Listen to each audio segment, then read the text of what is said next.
Assalamualaikum warahmatullahi wabarakatuh, dan selamat petang kepada semua penonton-penonton pada petang yang mulia ini. Pertamanya kami lafazkan Alhamdulillah dengan rasa penuh kesyukuran kehadrat Allah Subhanahu wa taala atas pelbagai kurniaan nikmat yang tak terhitung banyaknya, antaranya nikmat iman dan nikmat Islam.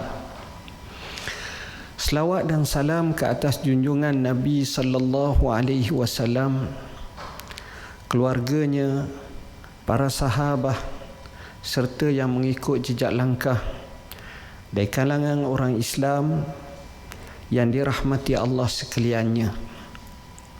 Saya doakan semoga tuan-tuan dan puan-puan semuanya dalam keadaan sihat sejahtera, dalam lembayung rahmat Allah Subhanahu wa taala. Sementelahan lagi kita berada begitu hampir dengan satu bulan yang cukup mulia, Ramadan Al-Mubarak. Bagi yang sedang bekerja, anda sebenarnya adalah sedang berjuang untuk negara. Bagi yang sedang duduk diam-diam di rumah, anda juga menyumbang untuk negara. Justru marilah sama-sama kita bersabar untuk sedikit masa lagi dalam menghadapi dan memutuskan rantaian COVID-19 ini. Sahabat Nabi bernama Anas ibn Malik radhiyallahu an pernah berkata, Rasulullah sallallahu alaihi wasallam berdoa sebaik sahaja datangnya bulan Rejab, Allahumma barik lana fi Rajabin wa Sya'ban wa barik lana fi Ramadan. Mafhumnya, ya Allah, berkatkanlah bagi kami pada bulan Rejab dan juga bulan Sya'ban, serta berkatilah kami juga pada bulan Ramadan. Hadis ini riwayat Ahmad dalam musnadnya. Sidang penonton yang dirahmati Allah, Ramadan Al-Mubarak, satu bulan yang bakal menjelang. Saya pasti ramai yang terkenangkan saat sambutan Ramadan pada tahun-tahun lepas. Malam-malam kita sama-sama berkumpul di depan kaca televisyen, seperti malam ni lah sebagai contoh, menunggu pengumuman dari penyimpan besar Moho Raja-Raja Yang Mulia Datuk Syed Dania Syed Ahmad mengumumkan tarikh permulaan puasa. Mungkin satu soalan yang orang selalu cakap, apa agaknya warna baju beliau malam ni? Itulah kreatifnya orang kita zaman sekarang ini. Umat Islam dan seluruh rakyat Malaysia yang saya kasihi dan saya hormati, daripada Suhaib, beliau pernah berkata, Rasulullah sallallahu alaihi wasallam pernah bersabda, ajaban li amril mu'min inna amrahu kullahu khair wa laysa zalika li ahadin illa lil mu'min in asabathu sarra syakar fakana khairan lah wa in asabathu darra sabar fakana khairan lah. Mafhumnya, pelik dan ajaib keadaan orang yang beriman, kerana semua urusannya adalah baik belaka, dan dia tidak berlaku kecuali orang yang ada iman. Kalau dia dikurniakan nikmat, kelebihan, nescaya dia syukur, sudah barang tentu akan jadi baik baginya. Sebaliknya, apabila ia terkena mudarat, maka kesabaranlah yang menghiasi dirinya, maka baik juga baginya. Positif dan sentiasa syukur, itulah tema bagi Madrasah Ramadan pada diri saya bagi tahun ini. Mesti bersifat positif dan kita syukur. Someone, somewhere, right now is fighting for his or her life. You still have yours, so be thankful and spend it in the obedience of Allah. Alhamdulillah. Kita bakal menyambut Ramadan dengan new normal. Sudah pastinya agak sukar bagi kita dalam membiasakan satu perkara yang tidak biasa. Namun saya yakin ada hikmahnya. Kepada frontliners, sesibuk mana pun anda, jangan lupa untuk bersahur. Pada sahur itu ada barakahnya. Tasahharu fa inna fis suhuri barakah. Anda perlu kuat untuk kami demi negara. Kepada ibu-ibu di rumah, jangan lupa ajak sekali suami dan anak-anak menyiapkan menu sahur. Barulah meriah dapur insya-Allah pada awal pagi. Pastikan ada peluang walaupun sedikit untuk menunaikan salat tahajud. Wa minal laili fatahajjat bihi nafilatan lak asa an yab'asaka rabbuka maqaman mahmuda. Daripada sejuzuk daripada malam, bangkitlah untuk kamu lakukan tahajud sebagai tambahan bagi kamu. Mudah-mudahan Tuhan kamu bangkitkan kamu pada kedudukan yang terpuji. Bilakah saat terakhir kita sekeluarga sama-sama menunaikan salat tahajud, bermunajat kepadanya?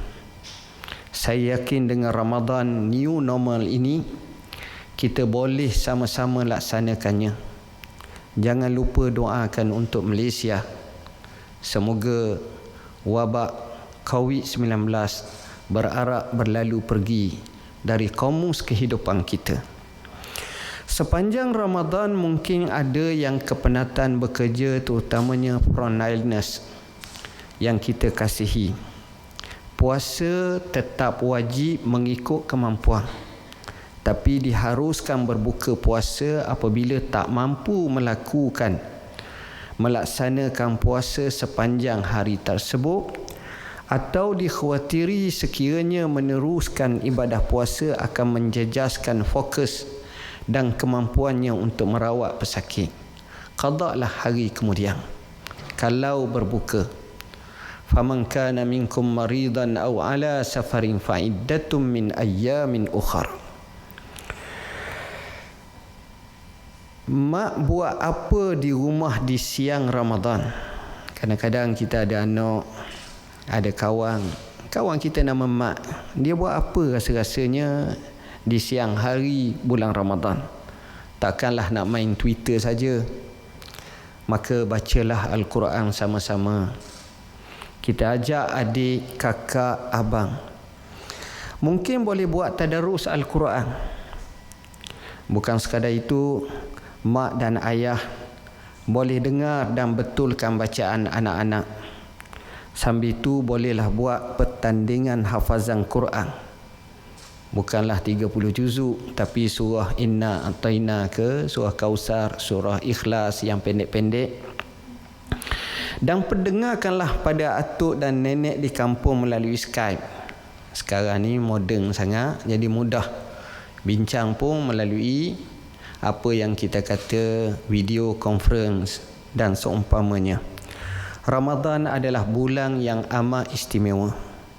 Di dalamnya diturunkan Al-Quran yang menjadi petunjuk buat sekalian manusia. Benarlah firman Allah Ta'ala, Syahrul Ramadan allazi unzila fihi al-Quran hudan linnasi wa bayyinatin minal huda wal furqan.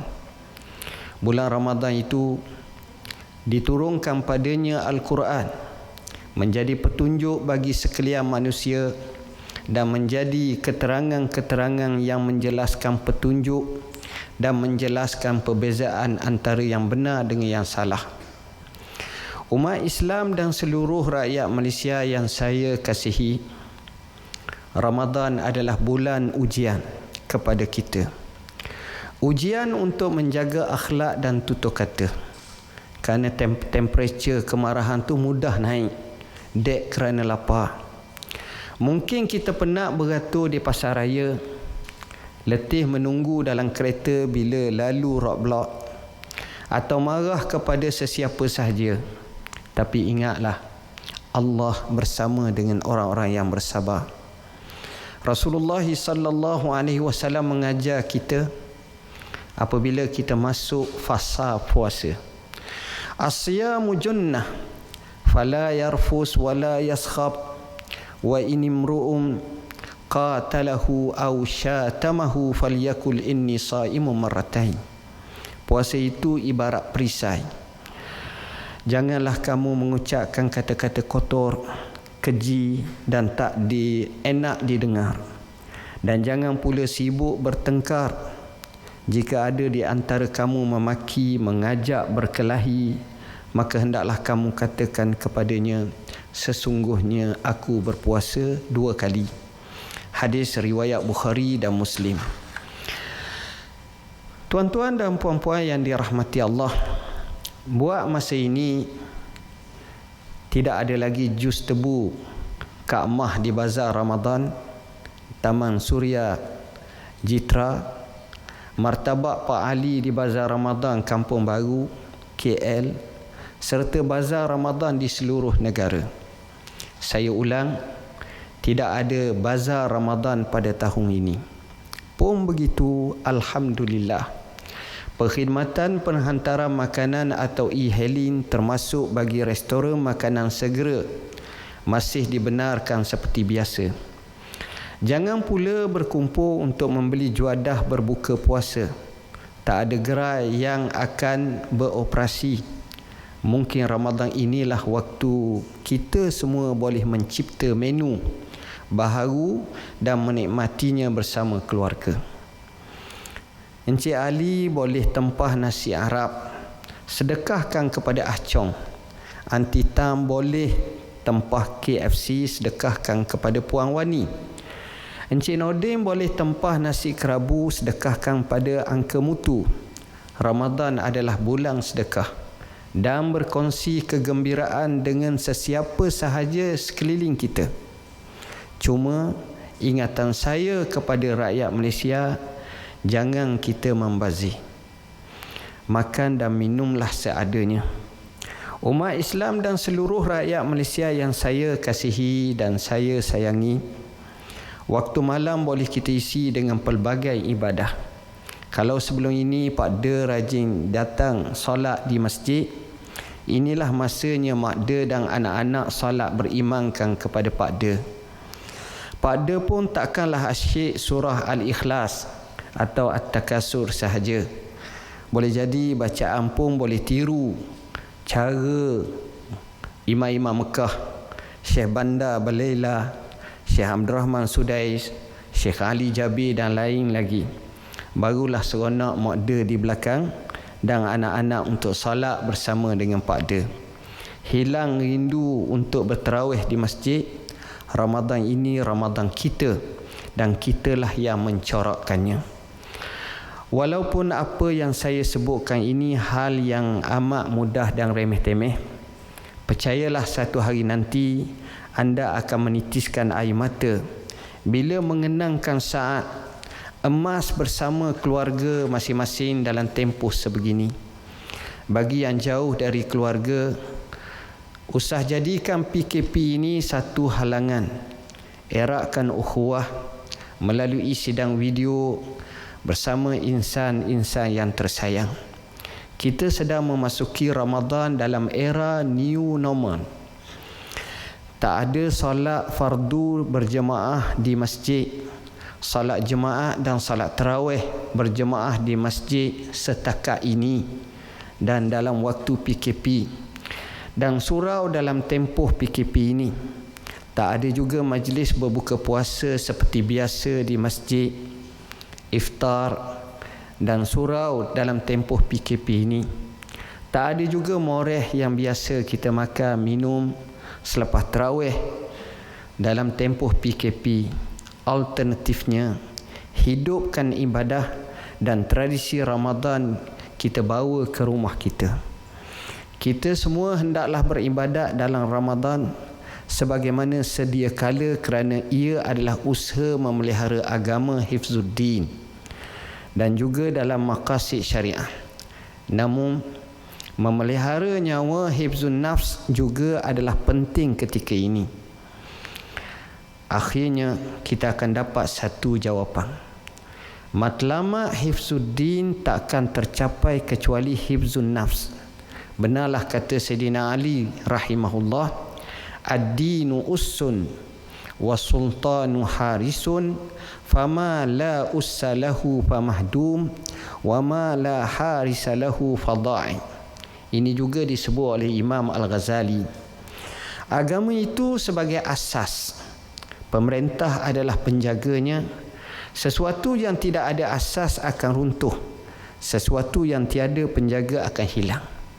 Justru mafhum daripada ini juga menjaga agama bersekali dengan menjaga jiwa, menjaga nafsu, menjaga manusia, menjaga nyawa, itu adalah amat-amat penting. Sebagai menteri di Jabatan Perdana Menteri Hal Ehwal Agama, sejujurnya saya mahukan Ramadan yang terbaik untuk umat Islam di Malaysia. Saya bersyukur kerana anda semua dapat memahami dan bersama-sama kerajaan Malaysia untuk memutuskan rantaian wabak COVID-19. Bayangkan tuan-tuan, apa yang kita dengar, Masjidil Haram yang kita tergiang-giang dengan solat tarawihnya, Masjidin Nabawi, bahkan di negara-negara Arab, semuanya mengambil cara yang sama supaya sembahyanglah di rumah buat masa ini. Yakinlah Allah melihat apa yang kita lakukan, mendengar apa yang kita doakan. Saya berdoa kepada Allah, mudah-mudahan Allah jadikan kita dengan sifat ketabahan yang tinggi, kesabaran yang puncak, dan sentiasa mematuhi perintah dan juga apa yang disebut oleh kerajaan, agar kita sentiasa benar-benar dapat memutuskan rantaian COVID-19 ini.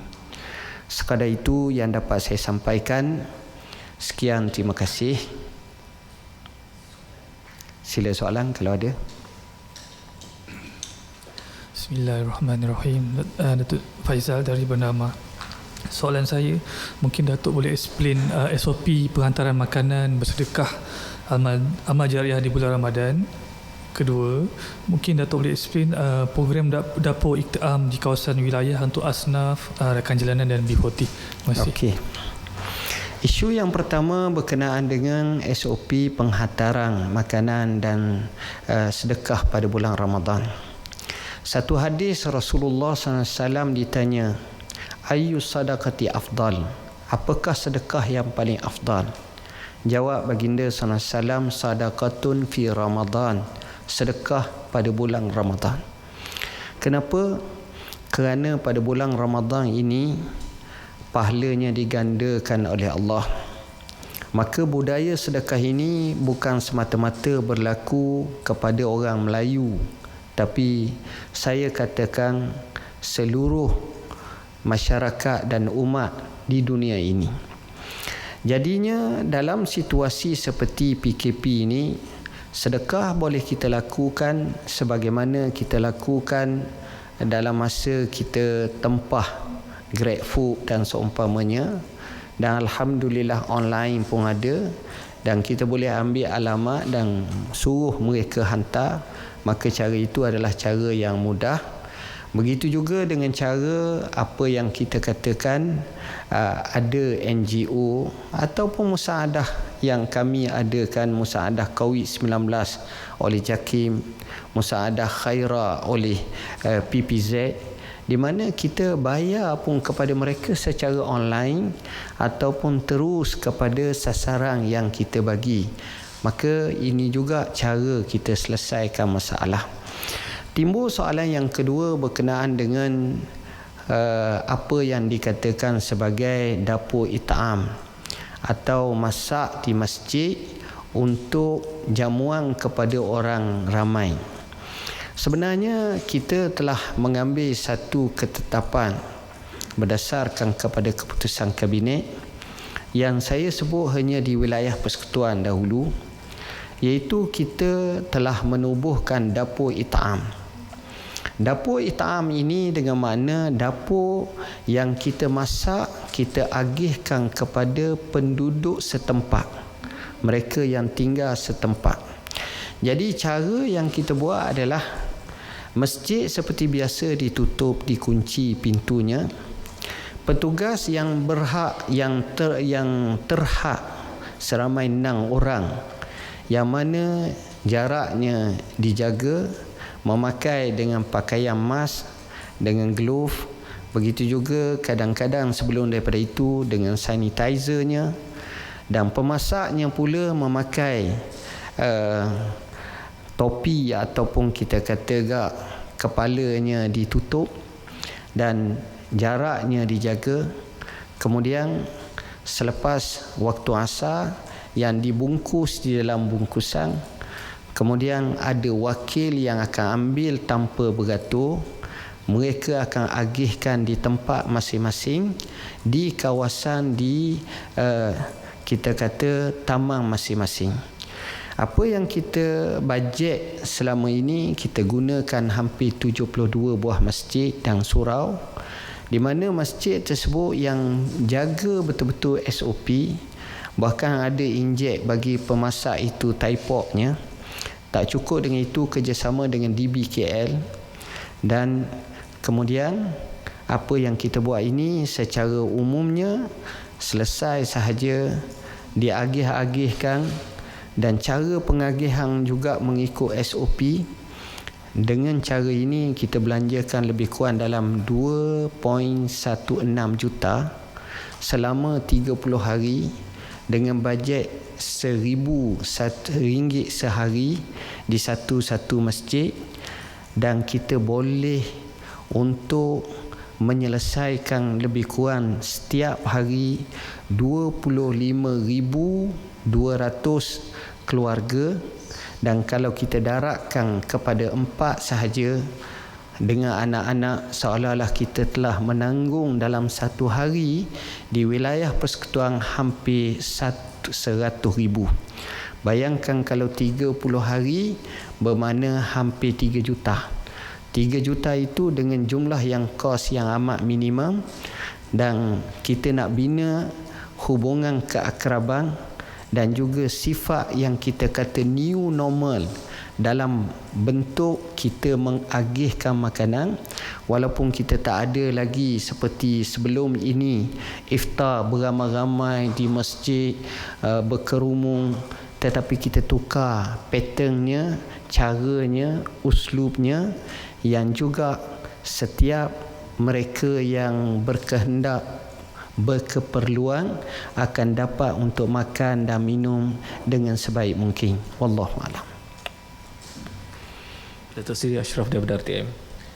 Persoalan saya menjurus kepada solat tarawih. Umum telah mengetahui jemaah di masjid dan surau tidak dibenarkan. Sudah pasti akan ada lokasi-lokasi ataupun pejabat-pejabat yang ada pihak yang mengamalkan solat tarawih secara berjemaah. Jadi mungkin pihak kementerian ataupun ada saranan tersendiri kepada jemaah-jemaah yang cuba untuk mengadakan solat tarawih secara berjemaah itu. Dan kedua, mungkin boleh relate sekali dengan berkaitan dengan maqasid syariah, berkaitan dengan agama dan juga nyawa itu. Mungkin ada masih lagi yang kurang arif mengenai dengan itu. Okey. Pertama sekali, kita tidak halang untuk ibadat. Yang kita tekankan di sini ialah cara pelaksanaannya. Sembahyang. Hatta sembahyang jemaah pun dibenarkan, iaitu di rumah masing-masing, di tempat masing-masing. Takkanlah anak lapang, suami ada, isteri ada, ibu ada, bapa, seorang-seorang duduk jauh sembahyang seorang-seorang. Sembahyang jemaah lah. Mereka pun tahu keadaan keluarga masing-masing, dan kalau boleh adalah jarak-jarak sikit. Ini dibenarkan. Cuma yang kita kata kita jaganya sekarang ialah konsep sembahyang berjemaah beramai-ramai. yang jumlahnya cukup besar, yang mungkin membawa kepada tersebarnya semula wabak yang akan menatijahkan perkara ini tidak berkeselesaian dan mungkin akan mengambil tempoh yang lama. Jadi kita kena beza antara solat tarawih berjemaah di rumah, itu tak ada masalah di tempat kediaman masing-masing.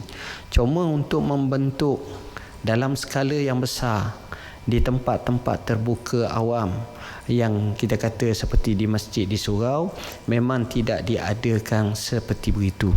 Jadi untuk itu saya dengan rendah hati mohon kepada rakyat Malaysia supaya patuhlah apa yang telah ditetapkan oleh pihak pemerintah. Dan yang kedua yang saya nak sangat, tuan-tuan doalah kepada Allah, mudah-mudahan wabak ini selesai dan kita rindukan masjid dan surau boleh beroperasi seperti sedia kala jika sekiranya kita berada dalam keadaan keselamatan daripada wabak ini. Isu yang kedua berkenaan dengan kaitan antara menjaga agama dan juga menjaga jiwa. Kami nyatakan bahawa menjaga agama ini memang penting dan patut. Kita kena semayang, kita kena puasa, kita kena haji, kita kena ibadat. Tetapi di sana ada satu bab yang dinamakan syarak. Syarak ini hendaklah dipenuhi dulu. Saya beri contoh. Kita kena semayang berdiri. Sembahyang fardu, sembahyang zuhur, asar, maghrib, isyak kena berdiri. Tapi kerana kita sakit, tak boleh bangun, dek kerana kita gauk ke, atau adalah penyakit menyebabkan kita mampu duduk, maka kita duduk. Tapi sembahyang tetap sembahyang. Duduk pun tak boleh. Mungkin kerana pening sangat, kita perlu berbaring. Kita sembahyang cara berbaring. Ini dijawab dalam hadis Imran bin Husain. Salli qa'imah, fa in lam tastati' fa qa'ida, fa in lam tastati' fa 'ala jambik. Hadis sahih riwayat Al-Bukhari. Kamu sembahyanglah dalam keadaan berdiri, tapi kalau tak mampu duduk, kalau tak mampu atas lambung rusuk kamu. Artinya syarat asas sembahyang berdiri, tapi oleh kerana berlaku seperti ini dibolehkan. Sama juga seperti haji. Kita tak pernah pergi ke Mekah buat haji dan kita cukup syarat, tapi tiba-tiba tidak ada istita'ah, kemampuan di situ, perjalanan tak aman, wabak begitu banyak berlaku. Maka Allah sendiri sebut, walillahi 'alan nasi hijjul baiti man istata'a ilaihi sabila. Bagi Allah menjadi kewajiban kepada manusia menunaikan haji bagi mereka yang ada sabil, yang ada kemampuan, yang cukup syarat-syaratnya. Bila kita tengok macam itu, maka sifat agama Allah ini adalah mudah. Dia tidak membebankan dan tidak memberatkan. La yukallifullahu nafsan illa wus'aha. Allah tidak mentaklifkan kepada seseorang melainkan dalam ruang lingkup kemampuan dia. Wa ma ja'ala 'alaikum fid dini min haraj. Dan Allah tidak menjadikan bagi kamu pada agama itu kesukaran. Ada alternatifnya. Yang penting kita laksanakan mengikut dalam kadar yang telah dinyatakan. Maknanya kalau kita faham macam itu, bukanlah kita tidak disuruh semayang, jangan semayang, jangan puasa, tidak. Tapi kita alihkan semayang berjemaah itu daripada masjid ke rumah kita. Jadi dengan suasana seperti ini saya lihat bukan semata-mata di sini, tapi Syekhul Azhar sendiri dengan lajnah ulama-ulama besar Azhar dalam seminggu lepas telah mengeluarkan satu deklarasi atau resolusi yang menyatakan bahawa himpunan ramai-ramai khususnya di masjid, di surau atau di musalla atau di tempat solat dalam situasi COVID ini tidak dibenarkan. Siapa yang memahami cara yang lain, maka sebenarnya ia tidak menepati ruh syariah sendiri yang sebenarnya menjaga nyawa dan juga menjaga kehidupan manusia agar berlaku keselamatan dan kebaikan. Itulah jawapan saya berkenaan dengan isu ini. Ada lagi soalan? Okay. Saya nak ucapkan terima kasih semua. Jazakumullahu khairul jazak. Kalaulah esok puasa, saya nak ucapkan selamat berpuasa dan sama-samalah kita tingkatkan ibadat kepada Allah dengan sesungguh-sungguhnya. Sekian, wassalamualaikum warahmatullahi wabarakatuh.